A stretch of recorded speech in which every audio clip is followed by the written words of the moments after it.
Mulut adalah sebuah rongga, lubang panjang atau tepatnya melorong ke dalam. Di sini festival berlangsung. Dia satu, tapi macam seribu. Mengalahkan mata yang dua, telinga yang dua. Sebelum orang berkata melalui mulut, dia harus melihat dengan dua mata dan mendengar dengan dua daun telinga. Tapi dua instansi, mata dan telinga, kalah cepat dengan mulut yang satu. Dan manusia modern memfestivalkan mulut itu menjadi sesuatu yang serba lebih, serba aduhai dan serba wah. Menipu dengan mulut, janji manis dengan mulut, rayu dan rajuk juga lewat mulut. Berkelit dari kesalahan juga cukup dengan mulut.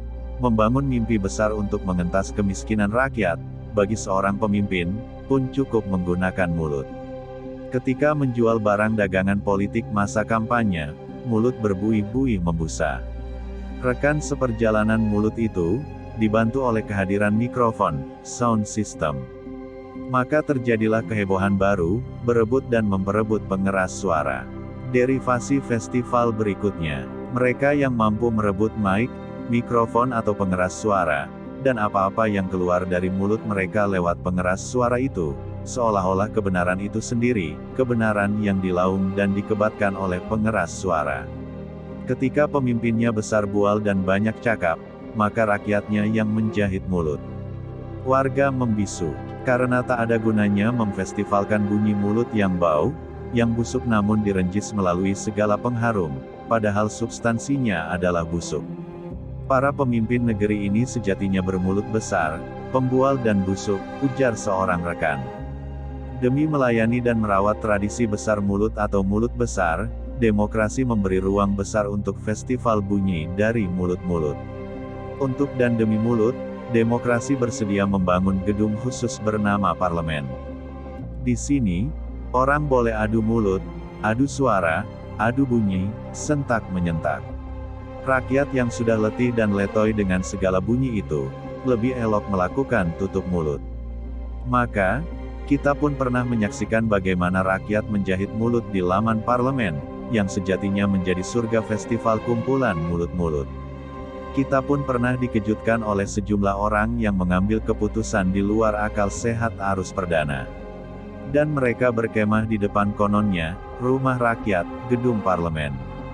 Tak selesai pada tangga ini, mereka memanjat jenjang yang lebih tinggi.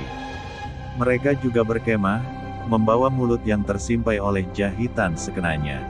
Mereka menyuarakan sesuatu melalui nir suara, tak juga desah. Di sini, mulut lebih mengutamakan media video alias visual, bukan lagi media audio seperti layaknya pengeras suara yang difestivalkan sebelumnya. Media massa menyerbu dan membentuk semacam agenda setting demi visual mulut-mulut yang dijahit, tapi tak menjahat. Rakyat dan pejabat yang sehari-hari besar bual di kampung sendiri, terkejut. Peneraju adat yang kemana-mana menjinjing simpai moral dan nilai resam, terdiam kaku dan membisu. Kenapa? Mulut itu hanya selongsong rongga.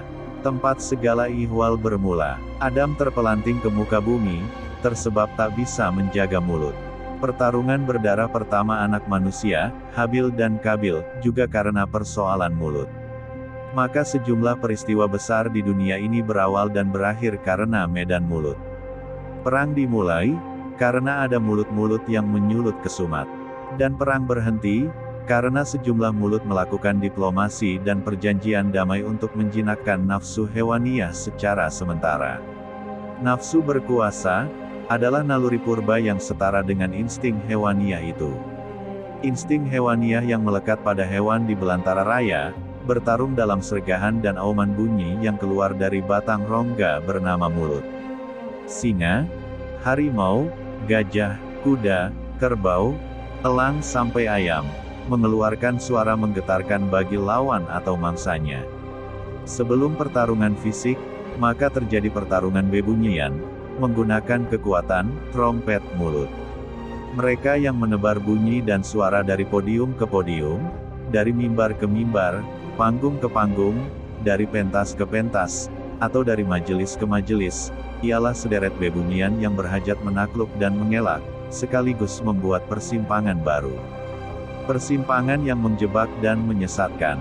Auman lengkingan dan ceracau yang keluar dari mulut para pemimpin yang bau, yang dingin dan busuk, tak lebih dari sebuah bual besar, yang tak memberi faedah apapun bagi orang ramai. Sekilas bak supermarket bunyi-bunyi.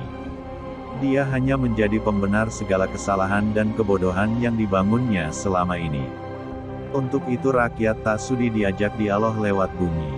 Dan mereka, secara mengejutkan mengunci dan menyimpai rongga mulut, untuk menjauh dari segala bohong dan bongak, terutama bual yang besar.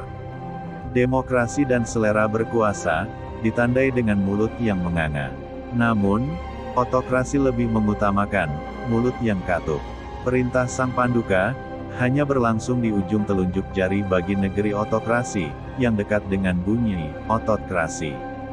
Di sini, mulut diam, senjata berbunyi. Kata orang bijak, demokrasi akan meleleh di depan senjata. Dulu, kita pernah berada dalam fase ini. Semua mulut diam dan tersimpai. Kini, di era demokrasi kita diberi ruang untuk bernyanyi, paduan suara, bahkan boleh dengan gaya suara solulokui, suara dalam rempak menyendiri, menyudut dan bahkan terkesan autis. Pada sudut yang lain, pemimpin yang banyak suara dan bunyi, mungkin amat diperlukan bagi Jakarta. Lihatlah seperti Ahok dulu memimpin Jakarta, saban hari meneking dan melengking tersebab festival mulut. Mungkin tipe dan gaya pemimpin jenis ini pula yang dirindukan oleh gemuruh bunyi kosmopolitan Jakarta kala itu. Bahwa pemimpin yang tengah berkuasa, selalu membutakan mata, memekakkan kuping, hanya mengandalkan mulut yang berbunyi. Pada masa sekarang ini, mulut kadang berubah menjadi teks, yang bertebaran di media-media sosial, untuk mendukung sebuah rezim, ia disebut buzzer padahal tidak berbunyi, yang terpenting money, ujar seorang teman. Lihat dan tontonlah festival bunyi dari rongga yang bernama mulut itu.